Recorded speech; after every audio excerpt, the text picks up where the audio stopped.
Огромни штети зад себе остави дводневниот пожар кај Плуждино во Штип. Едно лице е повредено, изгорена е вила, уништени се овоштарници и лозја, а има и други штети од материјален карактер.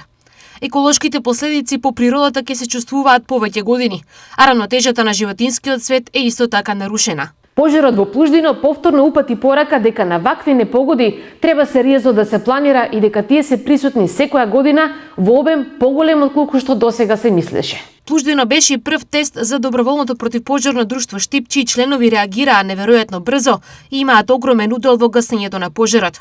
Редовната противпожарна единица исто така беше на ниво на очекувањата и дадоа се од себе.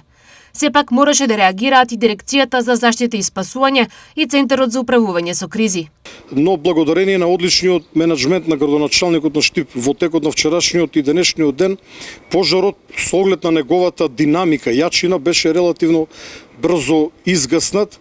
Во денешниот разговор градоначалникот итно повара од мене да се впуштат летала на Дирекцијата за заштита и спасување, еден ер трактор веднаш полета и беше еден од оние кои што помогнаа, но сепак пожарникарите кои што на земја пожртвувано и храбро се бореа, го има клучниот момент за успех да се изгасне овој пожар.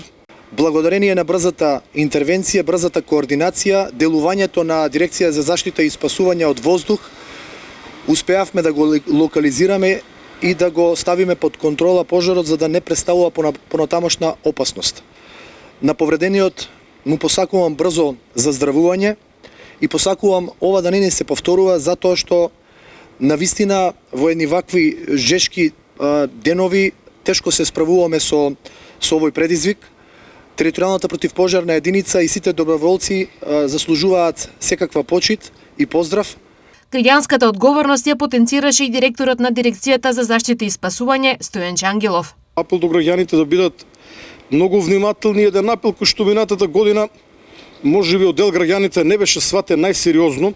Сите оние кои што имат викендици на вакви места, колку и да се блиску до градовите, апелирам до нив нека ги чистат во ровите од вегетација, барем околу викендиците, нека остават неколку метри чист земјен појас преку кој што огнот не може да дојде. Земјата не гори, но ако имаме трева до влезната врата, тогаш очекувано при појава на пожар вратата да биде зафатена, гредите на викендицата или други дрвени елементи на самата викенд куќа.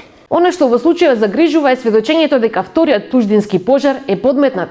Пироманите повторно се на сцена и можеби прашање на време е кога повторно ќе се појават. Превенцијата во случајов е клучна, исто како и вклучувањето на граѓаните во гасењето на пожарите.